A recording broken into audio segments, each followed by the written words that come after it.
안녕하세요. 미래를 설계하라 경제 잡학사정 고혜림입니다. 벌써 기분 좋은 목요일이 됐습니다. 이번 주는 휴일이 있어서 그런지 시간이 정말 빠른 것 같은데요. 오늘도 두 분의 아나운서와 함께 경제 이야기 나눠보도록 하겠습니다. 오늘은 정소희, 변수연 아나운서와 함께합니다. 안녕하세요. 안녕하세요. 네, 그러면 미국 시장부터 먼저 체크하고 넘어가도록 하겠습니다. 뉴욕 증시 같은 경우에는 금리 동결에 대한 의문과 궁금증 정말 컸었는데요. 드디어 결과가 나오면서 강세 속에서 마감을 했습니다. 자, 그럼 자세한 분위기 살펴보도록 하겠습니다. 소희 아나운서 전해주시죠. 네, 오늘 뉴욕 증시 3대 지수 모두 강세로 마감했습니다. 오늘 장 초반에는 페드가 스태그플레이션 가능성을 경고하면서 투자 심리가 얼어붙는가 했는데요. 하지만 AI 칩 수출 규제 폐지 소식이 전해지면서 오늘 뉴욕 증시 3대 지수 장 막판에 반등에 성공하는 모습이었습니다. 자세한 마감 지수 살펴보시면요. 다우존스 0.7% 상승하면서 41,113.97포인트로 종가 형성했고요. 나스닥도 역시나 0.27% 오르면서 17,738.16포인트로 마쳤습니다.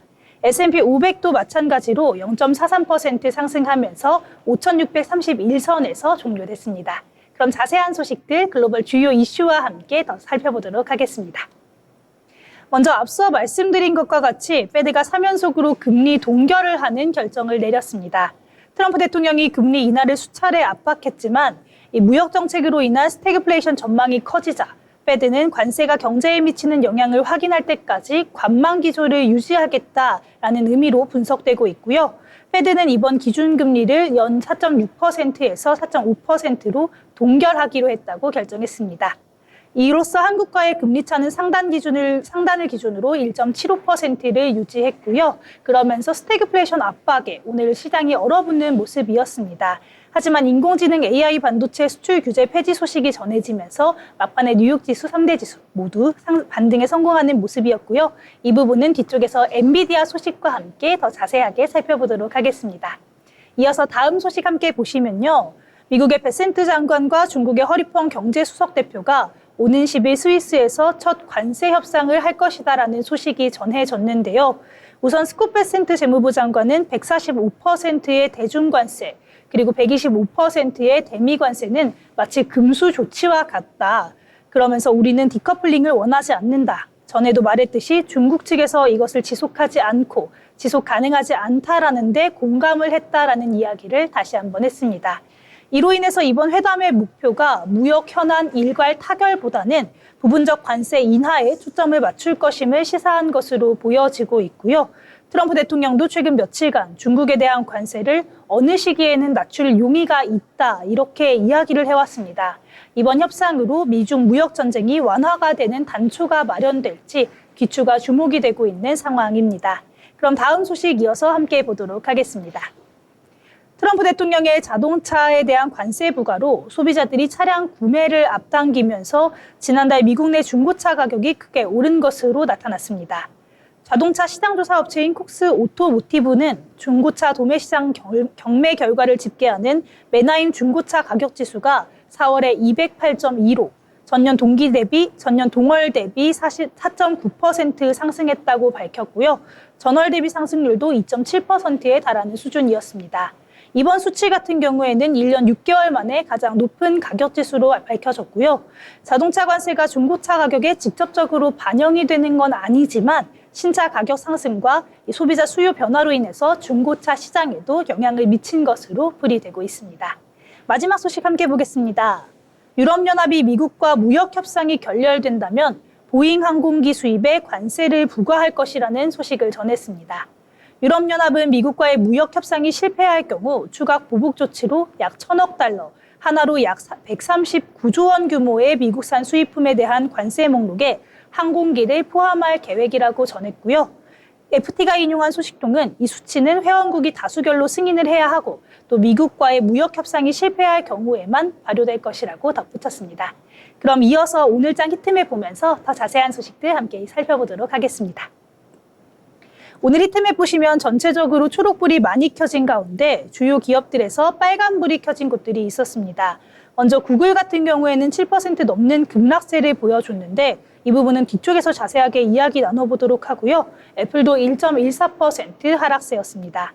반면에 엔비디아는 AI 수출 규제 철폐 소식에 3% 넘게 올랐고요. 반도체 단위 전체적으로 초록불로 올라왔습니다.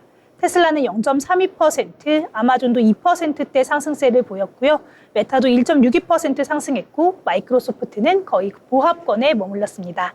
그럼 이어서 주요 기업들 뉴스 함께 보시면서 더 자세한 내용 이야기해 보도록 하겠습니다. 먼저 미국의 엔비디아가 AI 칩 수출 통제 철회 소식에 주가가 오늘 올라왔습니다. 3%대 강세를 보였고요. 그래서 오늘 이 기술주 중심의 나스닥 지수 장중에 굉장히 큰 폭으로 하락을 했었는데 다시 장 막판에 올라왔습니다. 엔비디아 역시 1% 안팎으로 상승과 하락을 반복을 하다가 장 막판에 반등하면서 종료됐고요. 오늘 종가 3월 25일 이후 가장 높은 수준으로 보여주고 있습니다. 엔비디아를 비롯해서 반도체 종목들이 올라오면서 필라델피아 반도체 지수도 약세에서 장 막판에 반등을 하면서 1.76% 상승했습니다.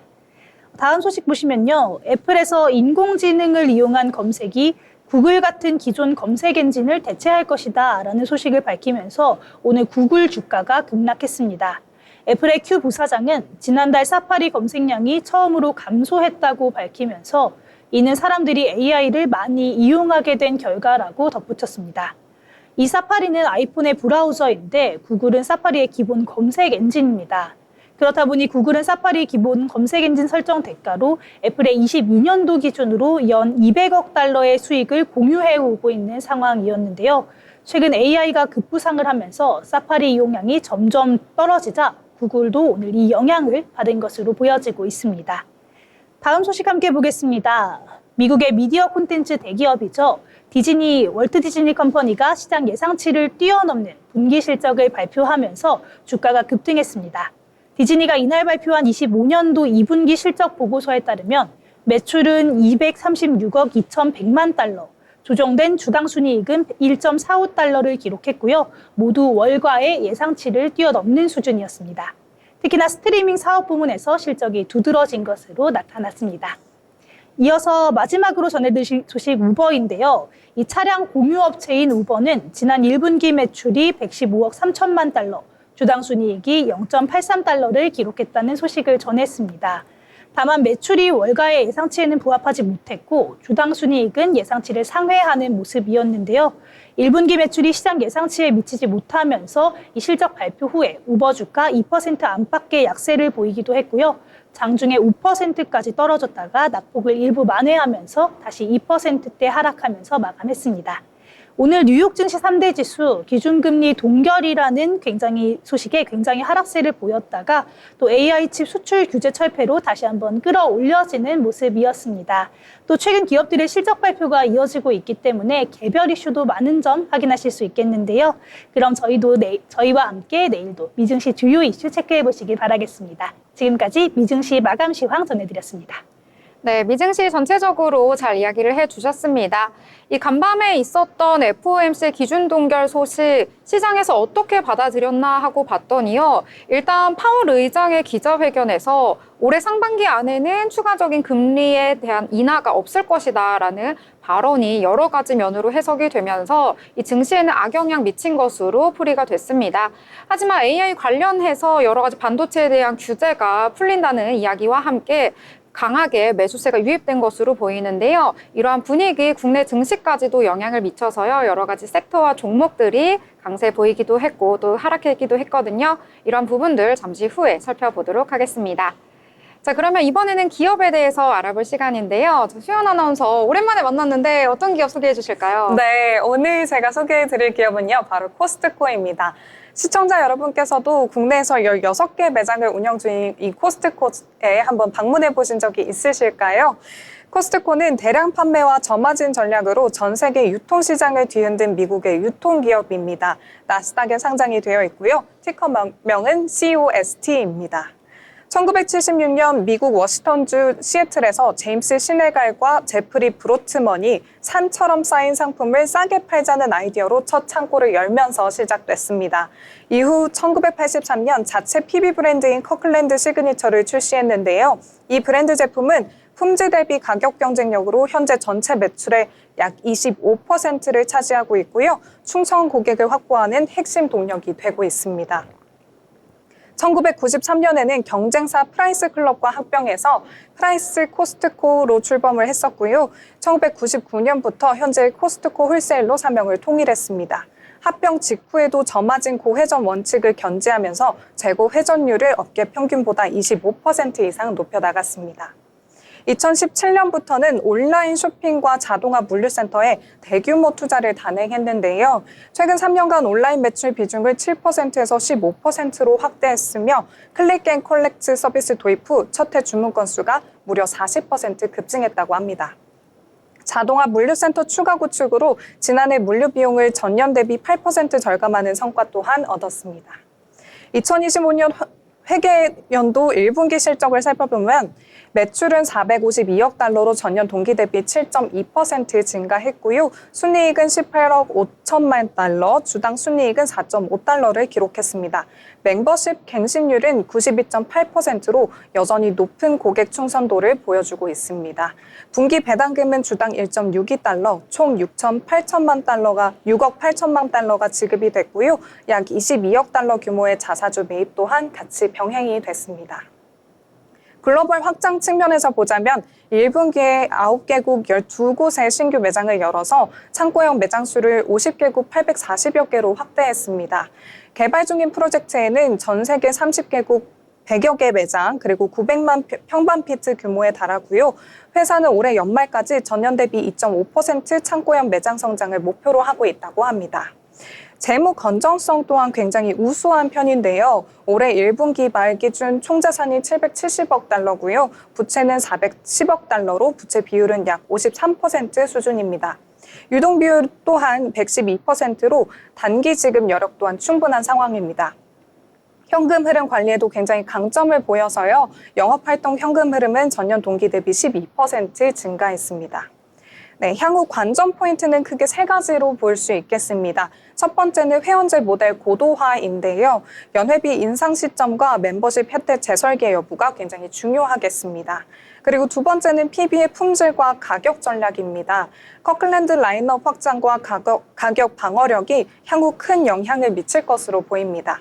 그리고 마지막으로는 신흥시장 공략인데요. 추후 인도나 동남아시아 등 신규 진출 지역에서의 입지 확보가 주요한 키포인트가 될 것 같습니다. 따라서 코스트코는 저마진 고회전과 회원 충성도 그리고 디지털 물류 혁신을 결합해서 안정적인 수익 구조를 유지하고 있지만요. 글로벌 인플레이션과 물류비 상승 그리고 경쟁 심화라는 외부 변수 관리가 향후 성과를 좌우할 것으로 보입니다.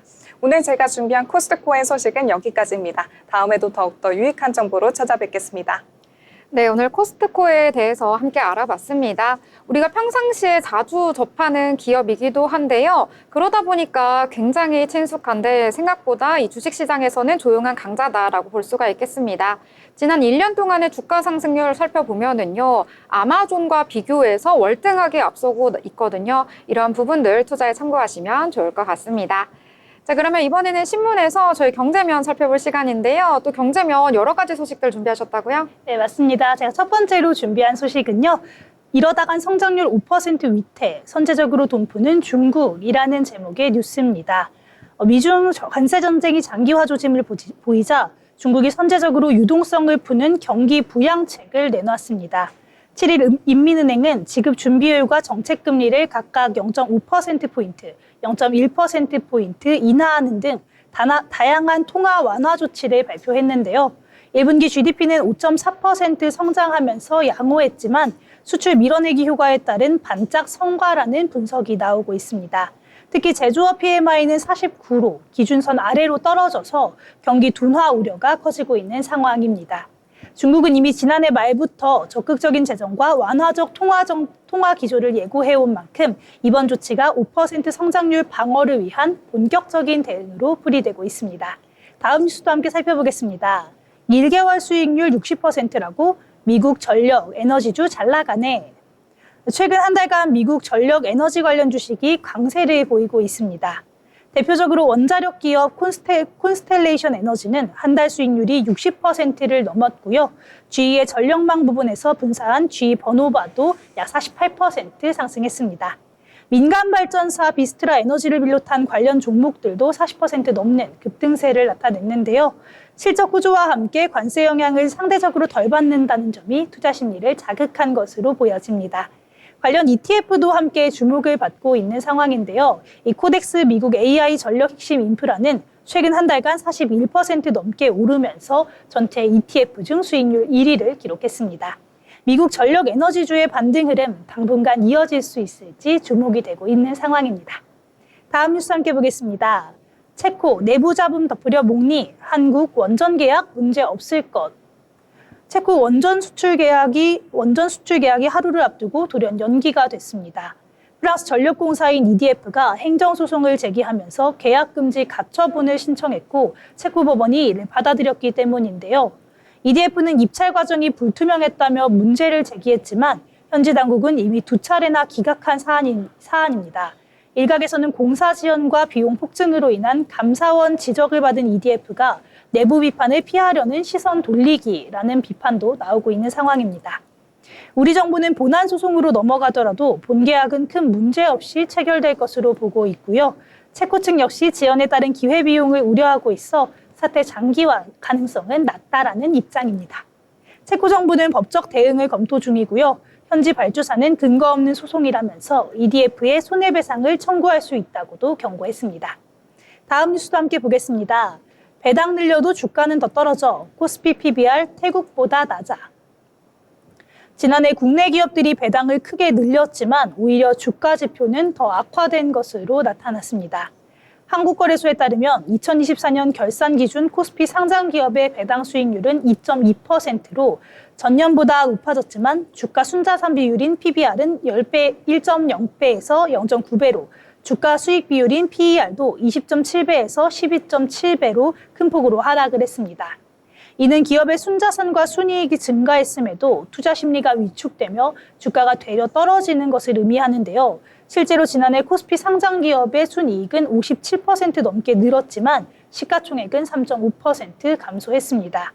특히 코스피 200의 PBR은 0.8배로 미국의 4.8배는 물론이고요. 신흥국 평균에도 크게 못 미치는 수준입니다. PER 역시 11배로 선진국과 신흥국 모두에 뒤처졌고 심지어는 태국과 브라질보다도 낮은 수준이라고 볼 수 있겠습니다. 배당을 늘려도 주가 반등으로 이어지지 않는 한국의 증시 상황 역시나 깊게 고민을 해봐야 하는 지점이 아닌가 싶습니다. 마지막 소식 함께 보겠습니다. 꿈의 전고체 배터리 엇갈린 폼팩터 선택. 차세대 배터리로 주목받고 있는 전고체 배터리 상용화를 앞두고 배터리 업계가 폼팩터 선택을 두고 엇갈린 전략을 펼치고 있습니다.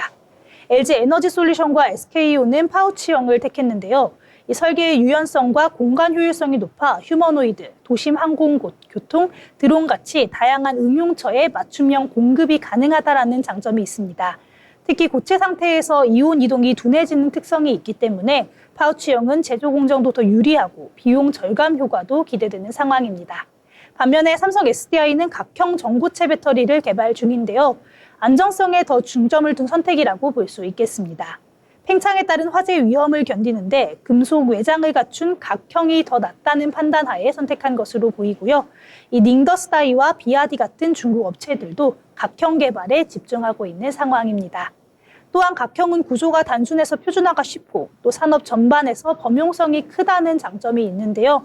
전문가들은 전고체 배터리의 본격적인 양산 시점이 오면 이 당시에 어떤 폼팩터가 시장 주도권을 쥘지 수요처 트렌드에 따라서 확연히 실적이 갈릴 것이라고 예측하고 있는 상황입니다. 오늘 제가 준비한 뉴스 브리핑은 여기까지입니다. 네, 여러 가지 경제 뉴스들 알기 쉽게 정리를 해주셨습니다. 특히 여러 가지 배터리 중에서도요, 전고체 배터리 같은 경우에는 최근에 2차 전지가 전체적으로 약세를 보이는데 그 안에서도 그래도 힘을 내고 있는 것이 바로 전고체 배터리인데요. 이 부분에 대해서도 자세히 알아보는 시간이었던 것 같습니다. 더불어 본 방송에서 제공하는 정보는 투자 판단을 위한 조언일 뿐 해당 종목의 가치, 상승과 하락에 대해서는 보장하지 않습니다.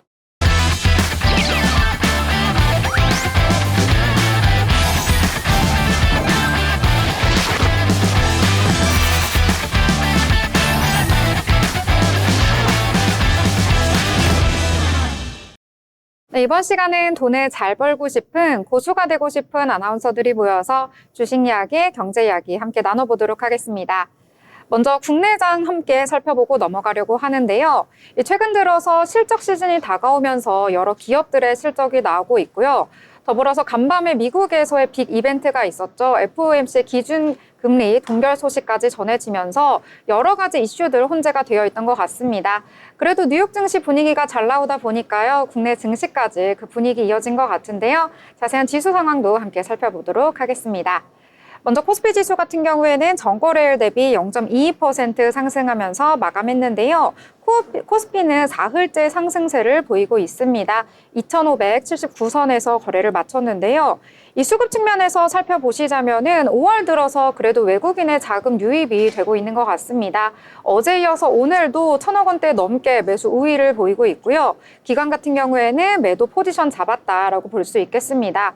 기관 같은 경우에는 어제는 금융투자 중심으로 이 매수와 매도가 활발했다라고 볼 수가 있겠는데요. 오늘은 연기금 쪽에서 그래도 자금이 많이 유입됐다라고 풀이를 해볼 수 있을 것 같습니다.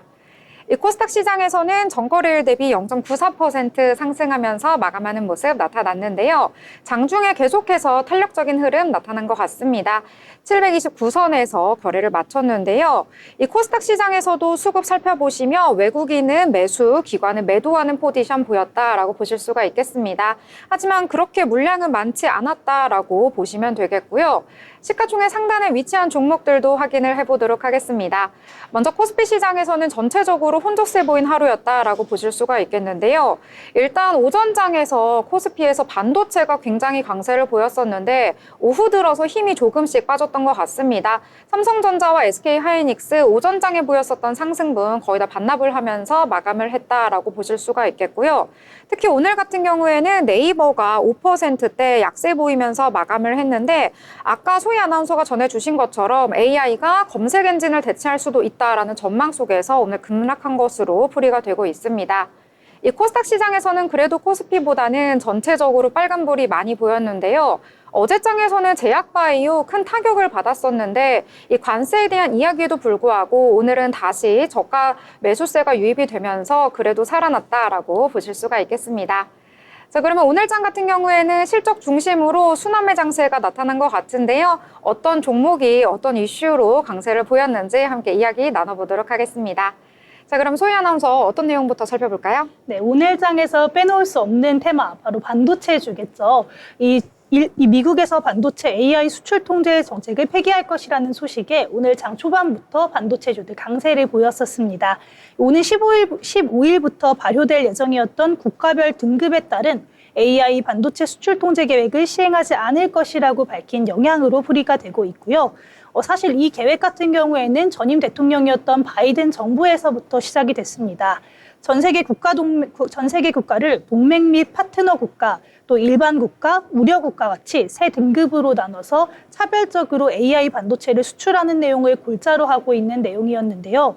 로이터 통신은 앞서 트럼프 정부가 이 같은 수출 통제 시스템을 폐지하고 또 개별 국가와의 협상을 통해 반도체 관련 통상 논의를 이어갈 것으로 보인다라고 보도한 바가 있고요. 오늘 이 영향으로 미국에서도 반도체단이 좋았는데 국내에서도 그 훈풍을 고스란히 받았던 것 같습니다. 다만 삼성전자와 SK하이닉스 같은 경우에는 장 초반에 상승으로 시작을 했었는데 이 상승분을 모두 반납하면서 삼성전자는 보합권에서 머물렀고요. SK하이닉스는 2%대 하락을 보였습니다. 오늘 삼성전자 차트 함께 보시면요. 오늘 시가 0.37% 오르면서 시작을 해서 고가가 무려 시가 대비 1.65%까지 올랐었는데 이 상승분들을 반납을 하면서 종가는 0.18% 상승한 보합권에서 머물렀다. 이렇게 볼 수가 있겠고요. 이외에도 한미반도체가 1.03%, DI가 0.89%, 니노공업이 1.09%, 이오테크닉스가 1.97% 오르면서 반도체주들 그래도 전반적으로 훈풍이 불었다. 이렇게 이야기할 수 있겠습니다. 네, 트럼프가 매일 쏟아내는 여러 가지 발언이 있는데 항상 우리 증시에는 악영향을 미쳤었거든요. 근데 간만에 좀 좋은 소식이 오나라고 싶었는데 그 힘을 끝까지 유지하지는 못한 것 같습니다. 이렇게 여러 가지 발언을 내놓았는데 이번에 반도체 관련해서는 반도체 규제를 아예 철폐하는 게 아니고요. 새로운 규칙을 마련하려고 이렇게 하는 게 아닌가라는 의문이 이 투자자들에게는 리스크로 작용을 했던 것 같습니다. 내일장에서는 또 반도체 어떻게 흘러갈지 함께 살펴보도록 하겠습니다. 자, 그러면 이번에 저는 치아 치료 관련주 정말 우리 방송에서 이야기를 안 해봤던 내용인 것 같은데요. 함께 이야기해 보도록 하겠습니다. 이 정치 테마와 관련해서 오늘 장에서 강세를 보여서 이야기를 해보려고 하는데요. 이재명 더불어민주당 대선 후보가요, 여러 가지 공약을 내놓고 있는 가운데 이번에는 치아 치료 관련해서 여러 가지 발언을 했다라고 전해졌습니다. 자, 일단은 오늘이 어버이날인데요. 이재명 더불어민주당 대통령 후보가 어버이날을 맞아서 SNS에 글을 올렸습니다. 기초연금 부부감액 그리고 국민연금 감액 개선 등 어르신 공약을 발표를 한 건데요. 그 내용을 살펴보자면 임플란트 건강보험의 적용 연령은 낮추고 이 개수는 늘려가겠다라는 것이 골자라고 합니다. 이 어르신 돌봄 국가 책임제를 시행을 하겠다라고 하면서요. 이 지역사회가 함께 돌보는 통합 돌봄을 확대를 해서 어르신이 동네에서 편안하게 돌봄을 받을 수 있도록 하겠다라고 약속을 했다고 합니다. 자, 이 덴탈 산업 같은 경우에는 증권가에서 어떻게 평가를 하냐면은요. 자, 일단 금리 변화는 시장에 직간접적으로 중대한 영향을 미치는데 그 중에서도 올해는 금리 인하가 점진적으로 되고 있고 이것이 덴탈 산업에도 여러 가지 영향을 미칠 수 있다라고 분석을 하면서요. 수요도 회복될 것이고 기술 투자도 계속해서 가속화가 되고 있다라고 하면서 이 덴탈 시장은 앞으로 반등할 수 있는 기회가 충분하다라고 평가를 했습니다. 자, 여러 가지 이유가 있지만 그 중에서도요, 이 구조적 성장 동인 중에 하나가 바로 인구 고령화의 가속화인데요. 점점 기대 수명이 늘어나면서 이 치아 관리에 대한 중요성도 점차 늘어가고 있다고 합니다.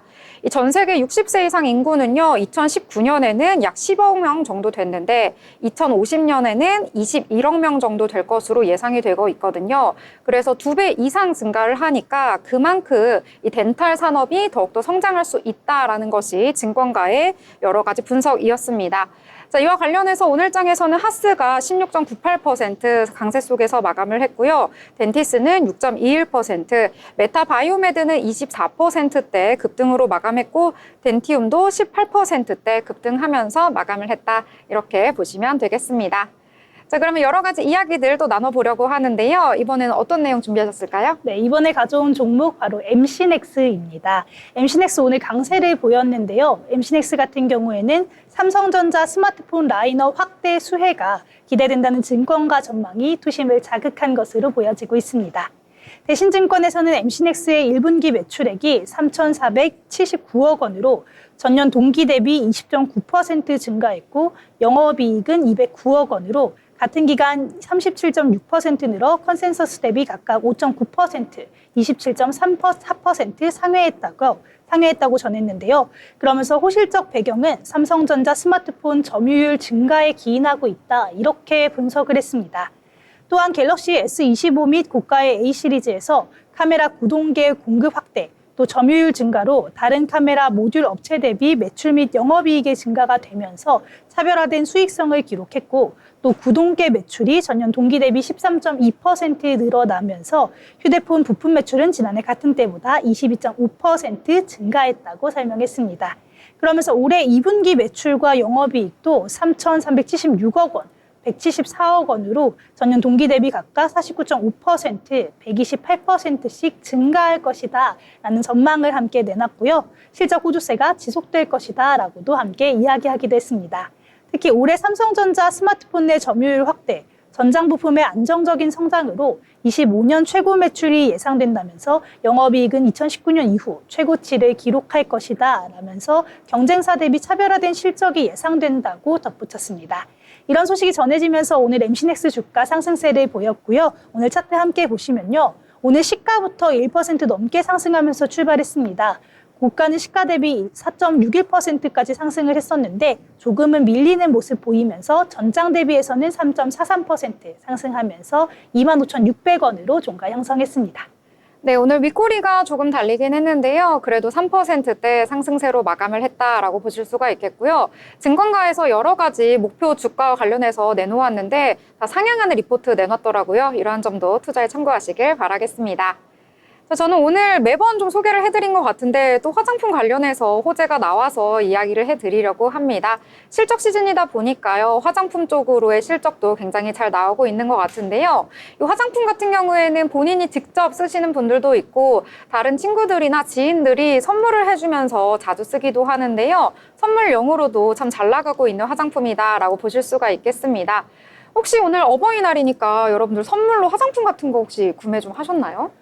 저는 예전에 부모님 선물로 이 설화수 화장품 같은 거 굉장히 많이 드렸던 것 같아요. 특히 어머님들이 설화수 좋아하시죠? 네, 맞습니다. 네. 이번에 어떤 거 준비하셨나요? 지금은 엄마가 아직 문의 중에 있어요. 문의를 하고 그래서 있어요?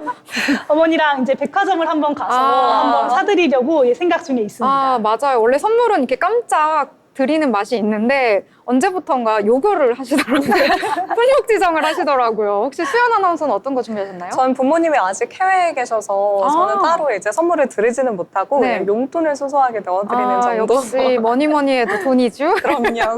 네, 저도 이번에는 돈을 보내드릴까 이렇게 생각을 하고 있는데요. 아마 이 방송 보시다가 어머님이 깜짝 놀라실 것 같습니다. 자, 그럼 화장품 이야기 본격적으로 한번 나눠보려고 하는데요. 자, 일단 화장품 업체들 실적이 나왔는데 굉장히 잘 나왔습니다. 실적 서프라이즈가 나오면서 강세를 보였는데요. 자, 일단 수출 쪽으로도 살펴보자면은요. 이 3년 반 동안 중국 쪽으로 화장품 수출이 내리막길이었다라는 평가가 나왔었는데 이제 바닥을 찍고 다시금 올라가는 구간이다라는 평가가 나오고 있습니다. 일단 지난달에 부과된 이 화장품 쪽 10%의 관세에도 불구하고 이 K뷰티는 계속해서 잘 나가기 때문에 화장품의 수출이 더욱더 늘었다라고 하거든요. 미국 쪽으로의 수출도 무리가 없었다라는 것이 평가입니다. 이 미국 쪽의 수출은요, 전년 대비 6% 증가하면서 굉장히 좋게 나왔고요. 유럽 쪽으로도 살펴보자면 기존보다 유럽 쪽의 인기가 계속해서 늘고 있기 때문에 전년 대비 무려 42%나 증가를 했다라고 전해졌습니다. 이 밖에 여러 국가들에 대해서도 수출이 잘 나가고 있다라고 하는데요. 그 중에서도 실적 시즌이다 보니까 오늘 실적이 굉장히 잘 나온 종목이 있습니다. 이 바로 APR인데요. 1분기 실적 발표를 했는데 실적이 굉장히 잘 나왔습니다. 특히 화장품과 뷰티 부문 쪽에서의 매출뿐만 아니라요. 이 뷰티 디바이스 부문 역시 매출이 909억 원으로 전년 동기 대비 36%나 성장을 했다라고 알려지면서 오늘장에서 굉장히 강세를 보였는데요. 무려 28.8% 상한가로 마감하나 싶었는데 상한가 바짝 다가가면서 오늘 마무리가 됐습니다. 이 밖에도 실리콘2 같은 경우에 11%대 강세를 보였고요. 이 밖에도 레이저 옵텍이라든지 뮨텍, 휴메딕스 같은 미용기기들이 전반적으로 강세를 보였다라고 보실 수가 있겠습니다. 실적 시즌이다 보니까 역시 실적을 바탕으로 탄탄하게 올라가고 있는 화장품주다라고 보실 수가 있겠는데요. 앞으로의 주가 추이도 함께 살펴보시면 좋을 것 같습니다. 자, 그러면 또 다른 이야기들 함께 나눠보려고 하는데요. 이번엔 어떤 얘기 해볼까요? 네, 오랜만에 이 IPO 상장한 종목 중에 훈풍이 불어온 종목이 있었습니다. 바로 나우 로보틱스인데요. 이 지능형 로봇 전문 업체인 나우 로보틱스가 코스닥 시장 상장 첫날부터 급등세를 보였습니다. 나우 로보틱스는 공모가가 6,800원으로 시작했는데요. 오늘 장 초반부터 150% 넘게 오르면서 급등세를 보였었습니다. 지난 2월에 상장한 모티브링크와 위너스 이후 공모가 대비 최고 상승률이라고 볼 수 있겠는데요. 그동안 메말랐던 IPO 시장에 한 줄기 단비가 내렸다 이렇게 볼 수가 있겠습니다. 2016년에 설립된 나우 로보틱스는요. 기존 로보틱스 업체가 로봇 하드웨어를 시스템 통합 업체를 통해 최종 수요자에게 공급하는 방식을 했었는데 이것이 아니라 로봇 자동화 시스템 구축 역량과 로봇 개발 기술을 바탕으로 소프트웨어 및 HW 통합 솔루션 기반의 턴키 공급 체계를 갖추면서 빠르게 성장한 기업입니다. 나우 로보틱스 같은 경우에는 이번 공모를 통해 유입되는 자금을 제품 고도화를 위한 연구개발 그리고 캐파 확대, 시설 자금을 사용할 예정이라고 하고요. 또 글로벌 시장 확대를 위한 마케팅과 영업에도 사용할 예정이라고 밝혔습니다. 오늘 나우 로보틱스 차트 함께 살펴보시면요. 오늘 시가가 워낙에 강하게 올라오면서 시작을 했다 보니까 이 하락장이 아닌가라고도 생각을 하실 수 있겠는데요. 시가가 이제 6,800원 대비해서 17,000원까지 크게 오르면서 시작을 했었습니다. 그러면서 조금 힘이 빠지면서 약간은 하락하는 모습이었는데 오늘 15,400원으로 종가 형성했는데 공모가 대비 126.47%나 상승했다. 이렇게 보실 수 있겠습니다. 네, 오늘 상장 첫날이라서 좀 그래프가 다소 놀라울 수가 있겠는데요. 170%까지 올라가는 모습 보여서 따따블 가나 싶었는데 오늘 따블로 마무리를 했다라고 보실 수가 있겠습니다. 이 최근에 IPO 시장 진짜 한파가 불었나 싶을 정도로 여러 가지 이유로 인해서 그다지 흥행을 하지 못했었는데 이번에는 흥행에 성공했다라고 평가를 할 수가 있을 것 같습니다. 자, 앞으로 또 어떻게 주가가 흐름이 이어질지 살펴보시면 좋을 것 같네요. 자, 그럼 이번에는 인물에 대해서 함께 살펴보도록 하겠습니다. 자, 수연 아나운서 어떤 인물 준비하셨을까요? 네, 여러분, 미국에는요, 돈과 권력, 이 두 가지를 모두 거머쥔 인물이 있습니다. 오늘은 블룸버그 LP의 창립자이자 뉴욕시장 3선이라는 전례 없는 기록을 세운 인물, 바로 마이클 블룸버그의 도전과 성공의 이야기를 전해드리겠습니다. 1942년 미국 매사추세츠에서 태어난 블룸버그는 이민자 가정의 유대인 소년이었습니다. 전자 중소기업에서 일하면서 실무를 익혔고요. 존스 홉킨스대에서 전자공학을 이수하고 하버드 MBA까지 이수하면서 커리어를 다져나갔습니다. 졸업 후에는 그는 투자은행 살로몬 브라더스에 입사하게 됩니다. 입사하자마자 누구보다 일찍 출근하고 늦게 퇴근하면서 눈에 띄는 성실함을 보였는데요. 결국에는 파트너 자리까지 오르게 됩니다. 그러나 1981년 회사를 인수한 피브로가 파트너 7명을 해고하게 되면서 블룸버그도 회사를 떠나게 됩니다. 대신 그는 퇴직금으로 받은 $10,000 중 $400만 투자해서 인생의 반전을 꾀하게 됩니다. 그가 창업한 것은 바로 오늘날 전 세계 금융인을 연결하는 블룸버그 통신이었습니다. 당시 증권사의 정보 축적 방식은 신문을 뒤져야 할 정도로 굉장히 비효율적이었는데요. 블룸버그는 컴퓨터를 활용해 데이터를 실시간으로 제공하는 단말기를 개발하게 됩니다. 네, 결과는 과연 폭발적이었습니다. 뉴욕타임스의 단말기를 공급하게 되고요. 로이터를 제칠 만큼 점유율을 끌어올리게 됐습니다. 1990년대엔 블룸버그 터미널 단말기 없이는 글로벌 금융거래가 어렵다는 말이 나올 정도였습니다. 그는 이어서 블룸버그 뉴스를 창간하게 되면서 뉴스 생태계에도 도전장을 내밉니다. 이로써 금융과 정보, 미디어를 모두 한 손에 거머쥐게 된 거죠. 그의 여정은 여기서 끝이 아니었습니다. 2001년 그는 뉴욕시장 선거에 출마하게 됩니다. 민주당에서 공화당으로 당적을 옮겼고요. 선거 자금을 자비로 충당하면서 승부수를 띄웠지만 그는 9.11 테러로 무너진 뉴욕을 재건할 인물로 지목이 돼서 결국에는 당선이 됐습니다. 재임 중에는 그는 예산을 투명하게 공개하고 시민 민원을 24시간 응대하는 시스템을 구축하는 등 기업의 효율성을 시정에 접목했습니다. 재선은 물론 시의회 규정까지 바꿔내면서 전례 없이 3선에 성공하게 되죠. 그는 3선 과정에서 무려 1억 2천만 달러의 자금을 개인적으로 썼다고 하는데요. 일부에서는 민주주의를 돈으로 샀다는 비판도 나왔지만 위기 속에서 뉴욕시를 흑자로 돌린 실력은 누구도 부정하기는 어려웠습니다. 뉴욕시장 3선을 마친 뒤에는 그는 대권도 노리게 됩니다. 2016년과 2022년 두 차례에 걸쳐서 대선 출마를 검토하거나 실제로 도전했지만 결국 민주당 경선에서 중도 하차하게 됩니다. 5억 달러가 넘는 선거 자금을 쓰고도 얻은 성적은 굉장히 미비했습니다. 비록 대선에서는 실패했지만 블룸버그는 여전히 세계에서 가장 영향력 있는 인물로 꼽히고 있습니다. 유엔기후 특사, 해양보호기부, 그리고 탄소중립연합 등 글로벌 이슈에도 굉장히 적극적이고요. 돈을 번 목적은 다시 사회에 환원하기 위해서라는 그의 말은 지금도 많은 사람들에게 영감을 주고 있습니다. 이렇듯 컴퓨터 단말기 하나로 금융을 혁신하고 뉴욕을 3번이나 이끈 시장, 그리고 여전히 다음을 준비하는 정치가, 마이클 블룸버그의 인생은 단지 성공 그 자체보다 성공 이후의 책임감이 무엇인지를 보여주는 하나의 교과서 같다고 표현하고 싶습니다. 오늘 제가 전해드릴 블룸버그의 소식은 여기까지입니다. 다음에도 더욱더 유용한 정보로 찾아뵙겠습니다. 네, 돈과 권력을 모두 거머쥐었다고 하니까 너무나도 부러운데요. 전 하나라도 쥐었으면 얼마나 좋을까 이런 생각이 드는 내용이었습니다. 자, 그럼 이번에는 리포트 살펴볼 시간인데요. 저희 생활과 굉장히 밀접한 연관이 있는 리포트를 준비하셨다고 합니다. 자, 소개해 주실까요? 네, 오늘 제가 가져온 리포트는요. 대신투자증권에서 발간한 4월 음식료 수출 잠정치와 주목해야 할 중소형주라는 제목의 리포트입니다. 함께 보시면서 최근 음식료 업종의 수출 동향 그리고 주목할 종목들에 대해서 자세히 이야기 나눠보도록 하겠습니다.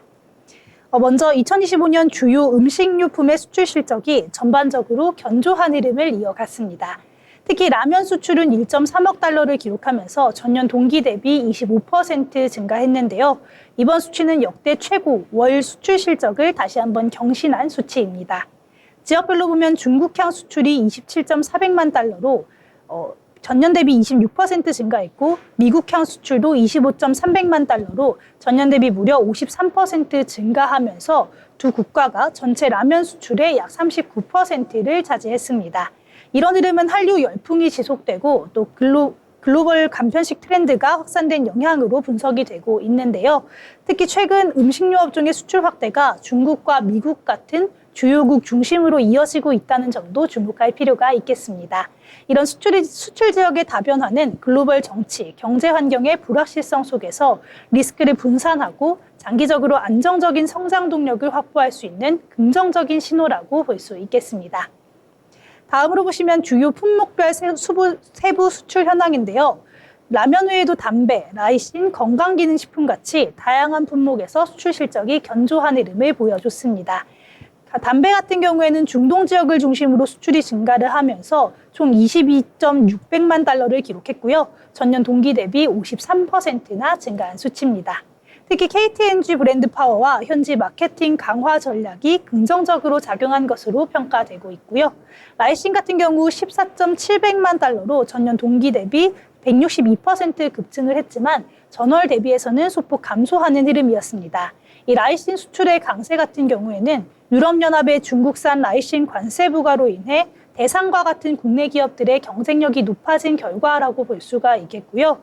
또 건강기능식품을 포함한 기타 조제식품의 중국향 수출 금액이 22.300만 달러로 전년 대비 53% 증가하면서 전반적인 음식료품 수출 호조를 이끌어줬습니다. 이외에도 핫도그가 50%, 빙과는 33%, 가공우유 같은 경우에는 36% 증가하면서 여러 품목들이 동반 성장하는 모습을 보여줬습니다. 여기에서 추가적으로 주목할 점은 빙과와 핫도그 품목의 강세인데요. 특히나 이 빙과 제품들이 해외 시장에서 수요가 늘면서 전년 동기 대비 33% 성장했습니다. 핫도그 제품 역시 전년 동기 대비 50% 이상의 수출 성장률을 보이면서 이 신흥 수출 품목으로 주목받고 있는 상황입니다. 또 최근 글로벌 소비자들의 라이프 스타일 변화가 국내 음식료 산업에 굉장히 긍정적으로 작용하고 있다, 이렇게 얘기할 수 있겠는데요. 글로벌 시장에서 건강기능식품, 간편식, 프리미엄 식품에 대한 수요가 계속해서 증가하고 있는 상황이고요.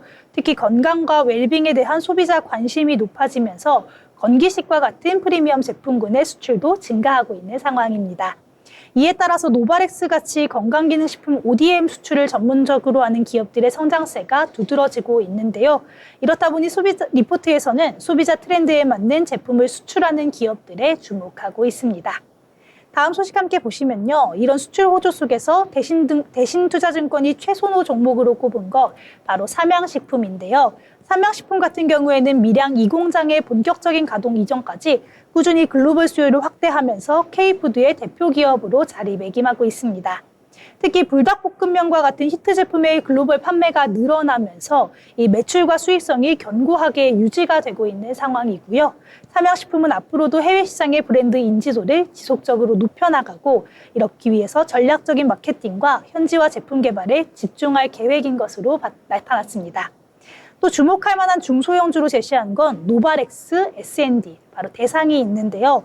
먼저 노바렉스 같은 경우에는 글로벌 건강기능식품 브랜드의 중국향 ODM 수주 증가로 인해서 실적이 빠르게 개선되고 있습니다. 특히 중국 시장 내 건강기능식품 수요 증가로 인해 앞으로 성장 가능성이 더욱 높게 평가가 되고 있는 상황이고요. 12월 선행 PBR은 8배로 여전히 투자 매력도가 높은 종목 중에 하나입니다.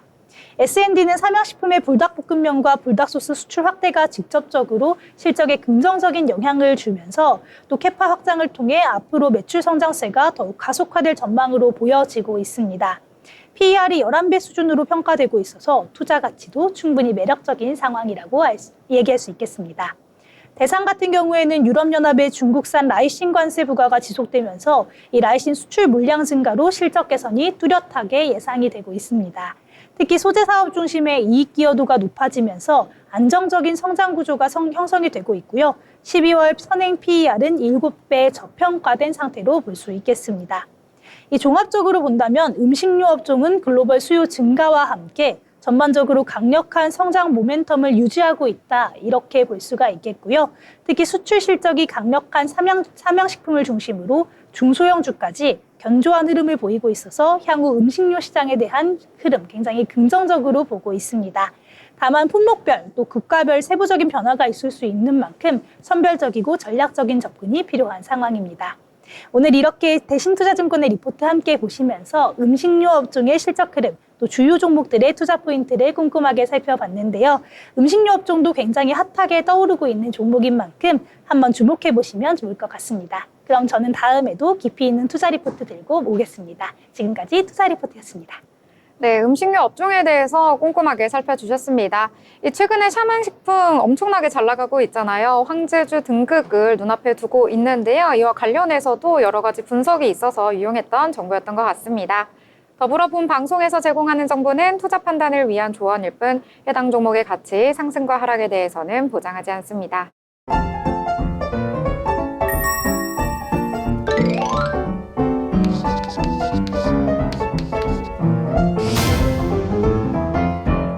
네, 오늘 장에 대해서 여러 가지 이야기들 나눠봤습니다. 이번에는 정리를 한번 해보려고 하는데요. 소연 아나운서 오랜만에 봤는데 어떻게 오늘 장 정리해볼까요? 오늘 장 한마디로 좀 정리를 해보자면 봄바람아 불어라로 정리를 해볼 수가 있겠습니다. 최근 날씨가 굉장히 오락가락했었잖아요. 이 오락가락했던 날씨만큼 저희 시장 분위기도 왔다 갔다 많이 했었는데요. 이제는 풀린 날씨만큼이나 다시 한번 상승세를 이어가길 바라는 마음에서 이렇게 정리해 보겠습니다. 네, 5월이 됐는데도 날씨가 조금 춥더라고요. 그래서 그저께 저는 경량팬 입고 외출하기도 했었는데 봄바람 우리 증시까지 불어오길 바라겠습니다. 자, 그러면 이번에는요, 소희 아나운서 어떻게 정리해볼까요? 네, 저는 돌아온 외국인 반가워 이렇게 이야기해보고 싶은데요. 이제 최근에 외국인들이 자꾸 돌아오고 있는 상황이 굉장히 반갑게 느껴집니다. 물론 이 미중 협상을 앞두고 아직까지는 약간은 관망하는 느낌이 있기는 하지만 그래도 외국인들이 돌아오면서 이렇게 계속해서 상승세가 이어지는 것 같아서 굉장히 반갑게 인사를 해주고 싶습니다. 네, 인사 외국인한테 하니까 영어로 해야 되지 않을까요? Hello everyone. 영어로 해야지 이해를 할 것 같아서 귀엽게 또 영어로 표현해 주셨는데요. 자, 일단 오늘 장 같은 경우에는 여러 가지 이슈도 있었지만요. 뭐니 해도 실적이 아닐까 싶습니다. 이 실적과 함께하는 장 이렇게 오늘 장 정리를 해보도록 하겠습니다. 자, 이번 주는 휴일이 있어서 거래일이 다 3거래일밖에 있지 않은데요. 이제 내일은 단 한 거래일만 남아 있습니다. 이번 주도 여러 가지 이슈들과 함께 장 정리 잘 하시고요. 저희는 내일 방송으로 다시 찾아뵙도록 하겠습니다. 시청해주신 여러분 고맙습니다.